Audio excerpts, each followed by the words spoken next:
pressure area sa labas ng ating Philippine Area of Responsibility at ito'y huling namataan sa layong 1,515 km east ng extreme northern Luzon. Kung makikita natin dito sa satellite imagery, meron mga kumpulan ng ulap dito at ito'y trough or extension nitong mismong low pressure area. Kaya't asahan natin dito sa Mindanao, pati na rin sa Eastern Visayas, na magiging maulap ang kanilang panahon na may kasamang kalat-kalat na pag-ulan. Samantala, dito naman sa Palawan, asahan din natin na magiging maulap ang kanilang panahon, dulot pa rin ng southwest monsoon. Para naman sa Metro Manila at nalalabing bahagi ng ating bansa, sahan natin ang generally fair weather na may mga tsansa pa rin ng localized thunderstorm lalo na sa hapon at sa gabi. Dako tayo sa magiging panahon natin bukas dito sa Luzon. Asahan natin dito pa rin sa Palawan na magiging maulat pa rin ang kanilang panahon na may kasamang kalat-kalat na pag-ulan, dulot pa rin ng southwest monsoon.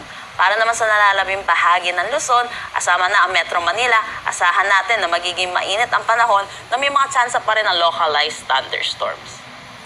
Dito sa Metro Manila, maglalaro ang temperatura between 26 to 32 degrees Celsius, Lawag 26 to 32, Baguio 17 to 24, Tuguegarao 26 to 34.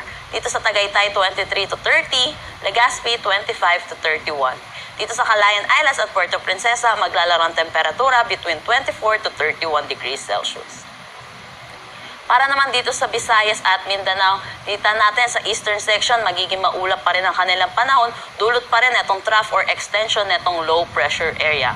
Pero para naman sa nalalabing bahagi ng Visayas at Mindanao, sahan natin ang magiging maaliwalas ang kanilang panahon. Dito sa Iloilo, maglalaro ang temperatura between 26 to 32 degrees Celsius, Cebu 26 to 32, Tacloban 25 to 31.